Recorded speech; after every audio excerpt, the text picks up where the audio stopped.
Welcome back to my channel. So today I'll be reviewing part 2 of my hospital bag with what I had carried for myself. Guys, I'll start with the Toiletries bag. This is what I used. I carried my face towel, a toothbrush,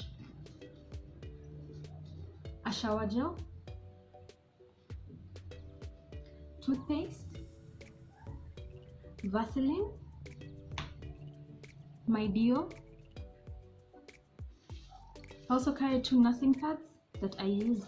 This brand is very nice because it absorbs milk pretty well, and when it does, it doesn't look bulky on me. So I love this brand, Lancino. I also carried pocket tissues. I attached some panty liners just in case I needed them, but I did not use them. I also carried maternity pads, 2 of them, just in case. Also did not use them. I'll explain why later. I carried a sleeping net, a nail cutter, and a hairband, guys. The second thing that I found very essential is your mobile phone. Don't forget your mobile phone, an adapter because you never know how the ports are in the hospital, a charger, yeah. And another thing I'd like to emphasize on, guys, is to carry your own snacks. You may get hospitals that do not have places to buy snacks around, or your preferred snacks, so it's good to carry your own. Just some light things like nuts, almonds, a couple of fruits, yogurt, just to boost your energy levels while you're in labor. And then another important thing that you need to carry is your insurance cards, your ID card, your NHIF card. I had them all in here. I got this pass from eBay for $7.99. In here I had my insurance card, I had my ID card, I had my NHIF card, and I also had my ATM card just in case I'd need to use. The next most important thing is a robe. This is the robe I used. It's a silk robe. I like the way it feels on the skin. The importance of this thing is that you're normally given maternity gowns that are open at the back. So sometimes you want to walk around the halls, you want to get out and walk with your baby, and the whole back side is open. So sometimes you need to cover yourself up. This is really nice. It's silk, so when I gave birth during a hot season. So this worked well for me. Slippers for walking around the halls, a pair of socks for the nights. I also carried a hot water bottle. Yeah, guys, this is really essential for the contractions that you normally get. The back pains and you know, the labor process is really hectic, but with hot water you get relief on your back. So what I did on that specific day, I would go to the shower, get the shower head, point it on my back, have the hot water run on me, and get a lot of relief. So I had to get the hot water bottle to help me out when I was in bed.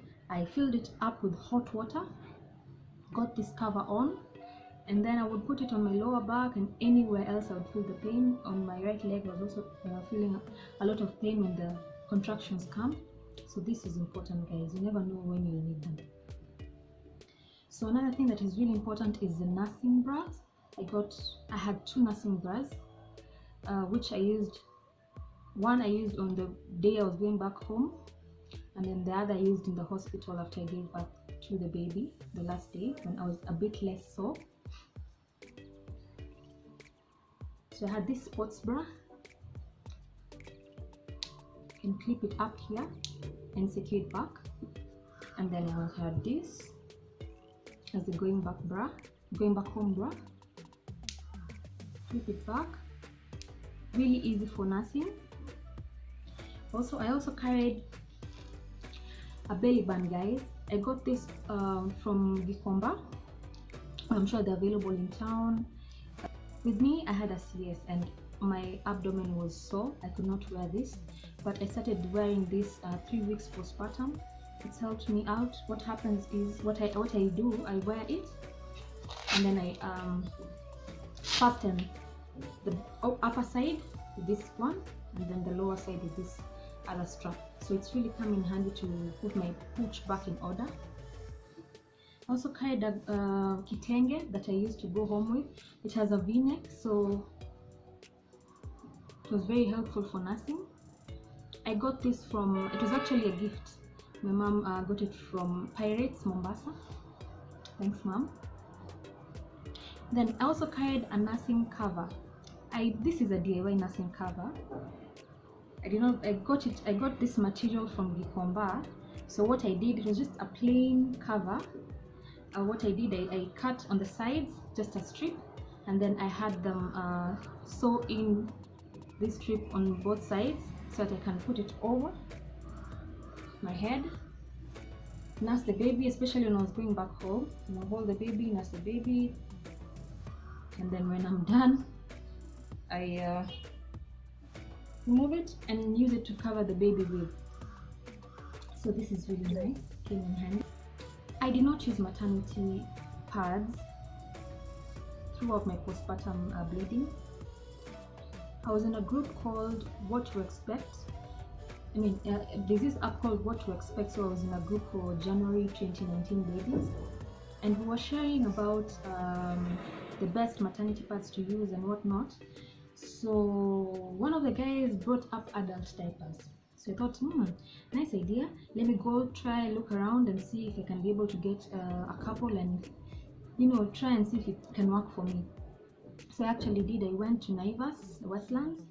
I got a brand that looked good to me. On this brand and a couple more brands, there are like 3 brands in the market. These are normally used by patients who are bedridden. It's not so famous around. However, guys, I experimented and found out that this is the best product to use postpartum when you're bleeding. Instead of using maternity pads, guys, this is the best one. I'll show you how. Let me rip one off because this is one that I was using I thought I would use for the demo.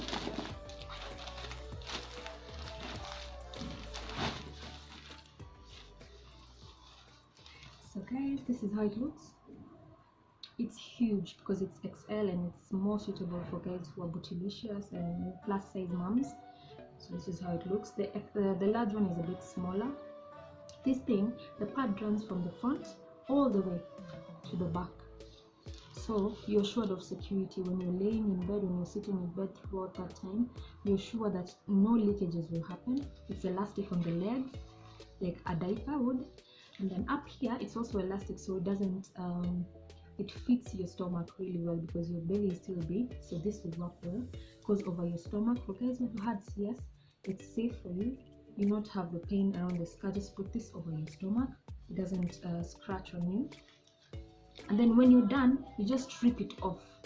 Rip it off from the sides, like so. And this other side, you roll it up like you would do a diaper. And then you throw it away. So guys, this is really hygienic to use. It's safe because when you're in bed, when you're using maternity pads and you're having heavy bleeding, you do not want something that is going to mess things up. When you're having visitors, you want something that gives you security that everything is under control. So this thing runs all the way from the front to the back. You don't need to wear more than one pad. You're secure, guys. So maternity, adult diapers are really, really nice. Now, guys, this product is available in Naivas. I'm not sure about Tuskys or Carrefour. I've not seen them. Oh, I saw one in Carrefour, but this I bought it in Naivas for 2,480 at that time. I don't know how much it is right now. So yeah, I only used one packet in hospital and one packet at home, and that's it, guys. From that time on, I used Pantyline as a Cortex brand. So guys, I forgot to mention one more thing. I did my own DIY nipple cream. This is it. I used shea butter and coconut oil, whipped them up, and I've been using this since day one postpartum. So it's almost 4 months now. it's really worked well for me. It's natural, so not that the others are not good, but I thought it's good to use something that is safe for the baby, because the baby will still have contact with the nipples. It helps with cracked nipples. I've not had any, so this has helped me. It moisturizes my nipples. It helps me with massaging when I need to. So this is really nice, guys. You can get the tutorial on how to prepare this from Pinterest. How to do your DIY nipple cream. I also use this for my face. Use this for my hair. I use this for my stretch marks. However, I normally group them up differently, put them in different containers for different things, and label them. So this is my nipple cream. I have another for my hair that I add black seed oil and grapeseed oil, and then I have another for my face. Now the one for my face, I just do coconut oil, 3 parts of coconut oil and 1 part of shea butter to moisturize my face. And then the one for the stretch marks, I add vitamin E capsules. I cut them and pour the contents into the mason jar. Yeah, and I use it with aloe vera, rub it on my belly and the side and my thighs, everywhere there could be stretch marks. It's really helped me pre and postpartum. So guys, this is really nice. So yeah guys, thanks for watching my channel. Thank you for the positive feedback. I really appreciate it. Thank you for everyone who subscribed. If you're not subscribed, please guys, go to the description box below, subscribe, like, and leave a comment. I'd like to be able to do more and more for you guys. Just give me a suggestion on what you'd like me to do. My next video will be on postpartum essentials. What worked for me, what I've heard would work for other people, but I normally want to share what has worked for me. I don't want to do what has worked for other people because it might not work for me.